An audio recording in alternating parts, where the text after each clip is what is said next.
നമസ്കാരം. മാർക്കറ്റ് മെട്രിക്സിലേക്ക് സ്വാഗതം. 21 നവംബർ 2024 അദാനി ഓഹരികളിലുണ്ടായ വമ്പിച്ചൊരു ഇടിവ് എല്ലാവരും ശ്രദ്ധിച്ചു കാണുമല്ലോ. Eastern district of New York US district കോർട്ടിലുണ്ടായ ഒരു 54 പേജിൻ്റെ കുറ്റപത്രം അദാനി ഗ്രൂപ്പ് ചെയർമാനായ ഗൗതം അദാനിക്കും അദ്ദേഹത്തിൻ്റെ നെവ്യൂ ആയ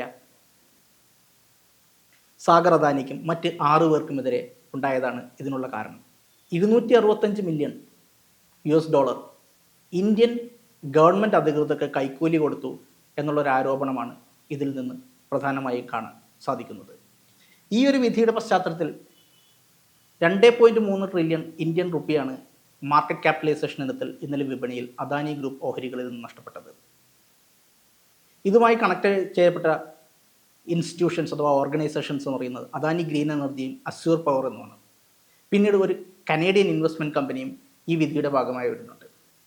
ഈ വിധിയിൽ വിധിയല്ല കുറ്റപത്രത്തിൽ ശ്രദ്ധേയമായിട്ടുള്ള കാര്യം എന്ന് വെച്ചിട്ടുണ്ടെങ്കിൽ ഈ പറയുന്ന എൻറ്റിറ്റീസിൻ്റെ ഒന്നും തന്നെ പേര് ഇതിൽ വെളിപ്പെടുത്തിയിട്ടില്ല. ഇതെല്ലാം തന്നെ ഹിഡനാക്കി വെച്ചിരിക്കുകയാണ്.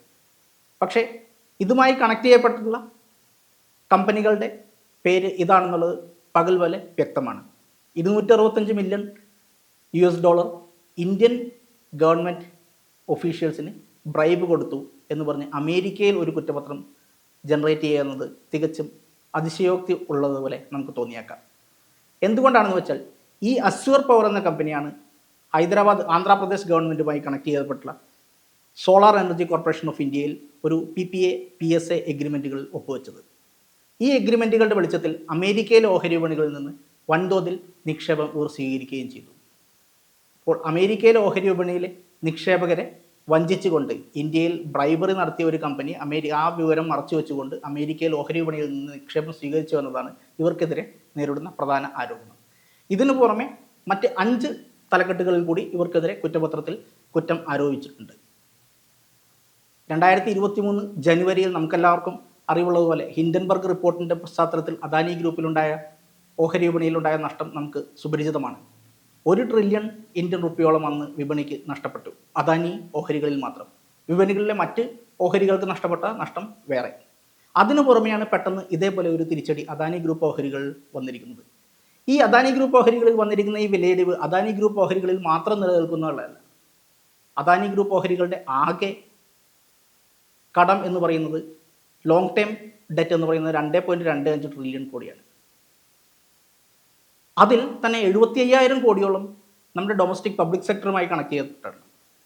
LIC, state bank of India, Punjab national bank, bank of Baroda, ഇത്തരം ധനകാര്യ സ്ഥാപനങ്ങൾക്കെല്ലാം ഈ അദാനി ഗ്രൂപ്പുമായി ധന ഇടപാടുകളുണ്ടെന്നുള്ളത് പ്രസക്തമാണ്.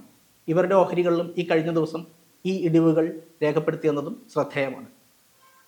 അദാനി ഗ്രൂപ്പുകളെ സംബന്ധിച്ചിടത്തോളം ഇതുപോലുള്ള വിവാദങ്ങൾ ഇടയ്ക്കിടയ്ക്ക് നമ്മൾ കാണുന്നതാണ്. 2013 മുതൽ ഇങ്ങോട്ട് എടുത്തു കഴിഞ്ഞാൽ ഓസ്ട്രേലിയയിലും കെനിയയിലും ന്യൂസിലൻഡിലും മ്യാൻമാറിലും ബംഗ്ലാദേശിലും ശ്രീലങ്കയിലും എല്ലാം തന്നെ വിവിധ ഇഷ്യൂസുമായി ബന്ധപ്പെട്ട് വിവാദങ്ങൾ അദാനി ഗ്രൂപ്പിനെ തേടി വരാറുണ്ട്. ഇപ്പോഴുള്ള പ്രശ്നം ഇതൊന്നുമല്ല. വിപണിക്ക് വന്നിരിക്കുന്ന നഷ്ടം, നിക്ഷേപകർക്ക് വന്നിരിക്കുന്ന നഷ്ടം, ഈ നഷ്ടം ഒരുപക്ഷെ ഒരു ചുരുങ്ങിയ കാലയളവിൽ നികത്തിയെടുക്കാൻ സാധിച്ചേക്കാം.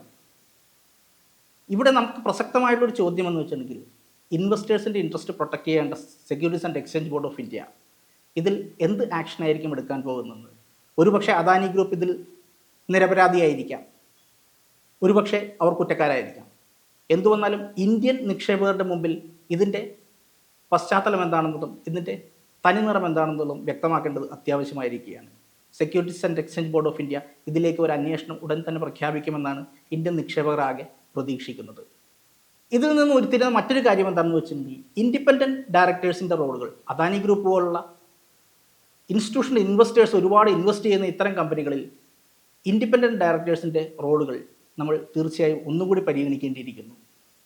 കോർപ്പറേറ്റ് ഗവേണൻസിൽ വളരെയേറെ പ്രാധാന്യം വഹിക്കുന്ന ഇൻഡിപെൻഡൻറ്റ് ഡയറക്ടേഴ്സ് എല്ലാം അവരുടെ റോൾസ് ആൻഡ് റെസ്പോൺസിബിലിറ്റീസ് കൃത്യമായി നിർവഹിച്ചു കഴിഞ്ഞാൽ ഒരുപക്ഷെ ഭാവിയിൽ ഇത്തരം ആരോപണങ്ങളും അഴിമതികളും ഇല്ലാത്ത സുതാര്യമായ തികച്ചും ട്രാൻസ്പെറൻ്റ് ആയ ഒരു വ്യവസ്ഥ നമുക്ക് മുമ്പിൽ സൃഷ്ടിക്കപ്പെട്ടേക്കാം.